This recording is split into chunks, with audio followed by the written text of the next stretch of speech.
ጤና ይስጥልን የሀገሬ ልጆች እንደምን አላችሁ? ለዛሬ በሩቁ እንዘያየር። ዛሬ የመረጥነው እና እንድንወያይበት እንድናየው እንድናሰፋው ሀሳባችንን በደንብ እንድናንሸራሽርበት የተመረጠው ርዕስ ክርስቲያናዊ ጋብቻ ነው። ክርስቲያናዊ ጋብቻ በእኛ ህልውና ውስጥ ያለው ወይ ደግሞ በማህበረሰባችን ግንዛቤ ውስጥ ያለውን አመለካከትና በህይወት ያለውን ጋብቻ አሁን ዓለም ላይ ያለውን ጋብቻ ሀገራችን ላይ ያለውን ጋብቻ ቤተሰባችን ውስጥ እየኖርን ያለውን ሁኔታዎች በደንብ አምልተን አስፍተን እንድናይ ታስቦ የተዘጋጀ ፕሮግራም ነው። በዚህ መርሃ ግብር ላይ ጋብቻን በደንብ እናየዋለን። ጋብቻ እንግዲህ በመንፈስ ቅዱስ አማካኝነት ከአምላካችን ጋር ሁለት ሰዎች አንድ የሚሆንበት ሚስጥር መሆኑን ልብ እንድንል ያስፈልጋል። ስለዚህ ጋብቻን የሚያጠናክሩ ብቻ ሳይሆን ለጋብቻ ያለን እይታ ምንድነው? እይታችንን የምንመረምርበትን 27 ሚስጥራት በተከታታይነት ለማየት እንዲበጀን የታሰበ ፕሮግራም ነው ማለት ነው። የመጀመሪያው እንግዲህ በዚህ ዙሪያ እንድናየው የሚያስፈልገው አመለካከት ነው። እንግዲህ አመለካከት ወይ ደግሞ ፈረንጆቹ አቲቲዩድ የሚሉት ማለት ነው። ጋብቻውን የጋራ ዓለም አብሮ ማጣፈጫ ዝምድና ፈቅዶ ፈልጎ ደግሞ ማገልገል እለት እለት የመለማመድና ፍቅርን የማዳብር ወይ ደግሞ ባል ሚስት የእድሜ ልክ ቅርብ የህይወት አጋር ሆና በአምላክ መሰጠቷን በልብ መመልከት ያስፈልጋል። ስለዚህ እዚህ ውስጥ እንድናየው የሚያስፈልገው መጀመሪያ ዝምድናው ምንድነው? ዝምድናው ከዝምድናዎች ሁሉ እንደሚልቅ በዛ ላይ ደግሞ ጋብቻው በራሱ የጋራ ዓለም ነው። የጋራ ዓለም ከሆነ ደግሞ አብረን ነው የምንጣፍጠው። አንዳችን ለአንዳችን እናስፈልጋለን። አንዳችን ለአንዳችን ተሰጥተናል። ኃላፊነት አለብን። እንግዲህ መጽሐፉም ለምሳሌ ወንድ እናትና አባቱን ይተዋል ከሚስቱም ጋር ይጣበቃል አይደለ? ስለዚህ አመለካከታችንን በምን በኩል መቃኘት አለብን ማለት ነው። ዝምድናው ወይ ደግሞ ጋብቻው የጋራ ህይወት ነው፣ የጋራ እስትንፋስ ነው፣ የጋራ ዓለም ነው። ያን ዓለም ደግሞ ፈቅደን ፍቃድ የሚባል ትልቅ ነገር አለ እዚህ ውስጥ ፈቅደን ፈልገን እንዲጣፍጥ ለሚ ወይ ደግሞ የለማ አመለካከት እንዲኖረን ያስፈልጋል ማለት ነው። ለዛ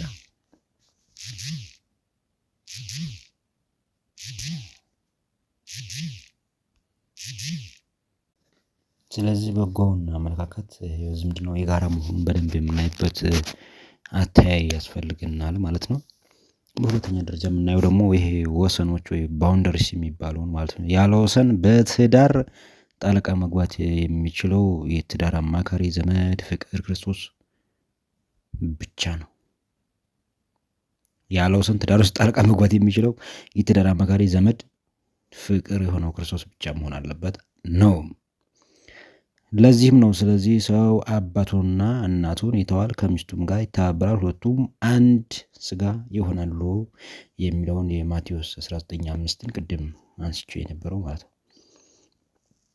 ስለዚህ አባትና እናቱን ይተዋል ሲል ለአዲሱ ዝምድና ይኖራል ማለቱ ነው እንጂ ደግሞ እናትና አባታችንን እንደዚህ ካልን ጓደኛ፣ ጎረቤት፣ የስራ ባልደረባ ምናምን እነሱንማ በህይወት ማለት በጋብቻው ዓለም ያላቸውን ጣልቃ ገብነት መገደብ ልክ አግባብ መሆኑን በደንብ በጎውን መማር እንድንችል ደግሞ የማያስፈልገውን ደግሞ ገደብ እንድናበጅለት ያሻናል ማለት ነው።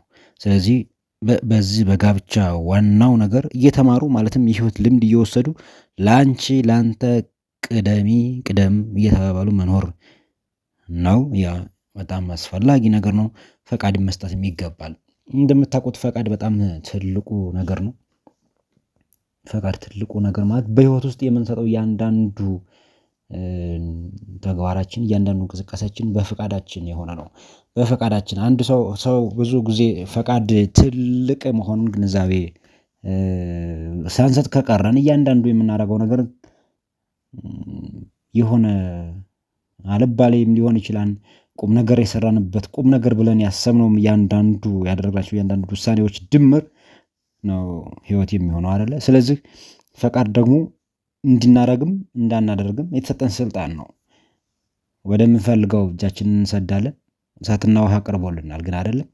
ስለዚህ በደንብ ግንዛቤያችንን አሳይተን አሰማምረን ህይወትን ለማጣፈጥ ደግሞ የሚበጀን እንቅስቃሴ እንድንራመድ ሁለት ነገሮችን በደንብ እንድናያቸው ያስፈልጋል ማለት ነው። ለዛሬ አመለካከትንና ወሰኖችን ወይ ደግሞ እነዚህ አቲቲዩድና ባውንደሪስ የሚሉትን በደንብ ማየት ተገብቶን ነው የመጣ ነው ማለት ነው። እዚህ ጋር እንድናገር የምፈልገው ነገር ዛሬ ያለንበት ህይወት በድንገት ብቅ ያለ አይደለም። አይገርምም?